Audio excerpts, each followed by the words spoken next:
नमस्कार। आज हम स्टार्टअप्स की दुनिया के एक थोड़े मुश्किल पहलू पर बात करेंगे, विफलता।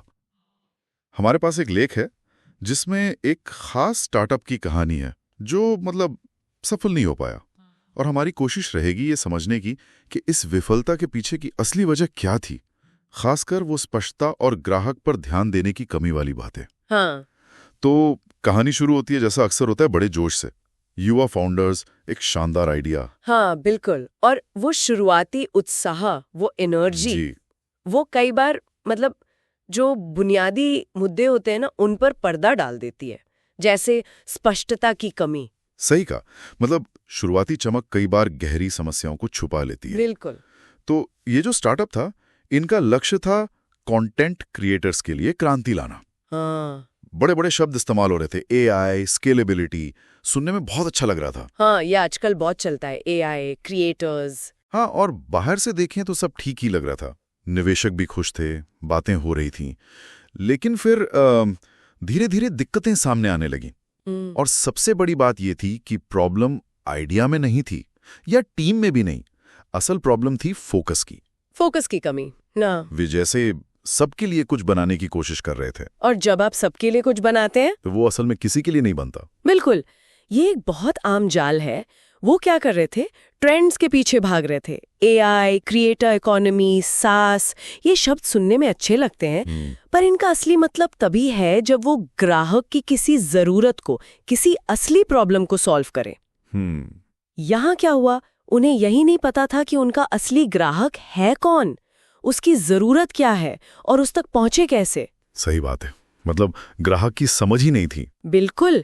तो फिर वो सारे फैंसी शब्द बेकार हो जाते हैं। और शायद इसी वजह से उनका बर्न रेट, पैसा खर्च होने की रफ्तार बहुत तेज हो गई। जी। पैसा तो जा रहा था, पर यूजर्स वो नहीं आ रहे थे।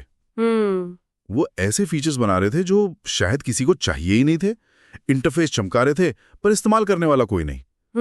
बीटा यूजर्स थे 1000, पर कोई पैसे देने को तैयार नहीं। हाँ, ये भी एक क्लासिक साइन है। फिर उन्होंने पिवट किया, दिशा बदली, फिर एक और बार, और अंत में शायद वो खुद ही भूल गए कि वो बना क्या रहे थे। हाँ, ऐसा ही लगता है। देखिए, समझना ये जरूरी है कि एक स्टार्टअप जो है ना, वो किसी बड़ी सेट कंपनी का छोटा वर्जन नहीं है।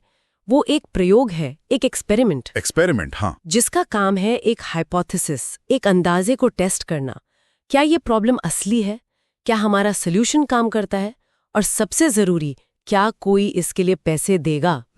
ये स्टार्टअप ये टेस्ट नहीं कर रहा था, ये बस अंदाजे लगा रहा था। और बिजनेस में अंदाजे वो बहुत महंगे पड़ते हैं। बिल्कुल। मान्यताएं व्यापार में सबसे महंगे झूठ हैं, कहीं पढ़ा था मैंने। सही बात है। तो कुल मिलाकर विफलता की वजह क्या निकली? मार्केट खराब था, किस्मत बुरी थी? नहीं, वजह थी सुनने में विफलता। ग्राहक को न सुनना, डेटा को न सुनना, यहाँ तक कि वो खाली डैशबोर्ड की खामोशी को भी न सुनना। हाँ। लेकिन देखिए, हर विफलता में एक सबक छुपा होता है। ये अंत नहीं है, बल्कि आईना है। हाँ, कड़वा आईना, पर ईमानदार, जो दिखाता है कि कहाँ गलती हुई। सही कहा।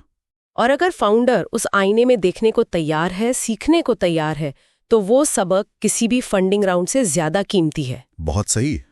इस अनुभव से सीखना बहुत जरूरी है। जी, शायद वो सीखते कि ग्राहक से सीधी बात करना ट्रेंड्स के पीछे भागने से ज्यादा जरूरी है। बस सीखने और बदलने की क्षमता होनी चाहिए। तो सबक साफ है। विफलता एक आईना है जो उन कमियों को दिखाता है जिन्हें हम अक्सर सफलता के जोश में देख नहीं पाते। और ये कहानी हमें कुछ बुनियादी सवाल पूछने पर मजबूर करती है, जो हर किसी को जो कुछ नया बना रहा है खुद से पूछने चाहिए। क्या हम वाकई कोई असली समस्या हल कर रहे हैं? क्या हमें ठीक पता है कि हम ये किसके लिए बना रहे हैं? हमारा ग्राहक कौन है? हाँ, ये बहुत जरूरी है। और क्या हम सच में स्पष्टता की तलाश में हैं या बस दिखावा कर रहे हैं? बिल्कुल। दूसरों की गलतियों से सीखना, जैसे इस कहानी से, अपने सफर में बहुत मदद कर सकता है। यह आपको उन गड्ढों से बचाता है जिनमें दूसरे गिर चुके हैं।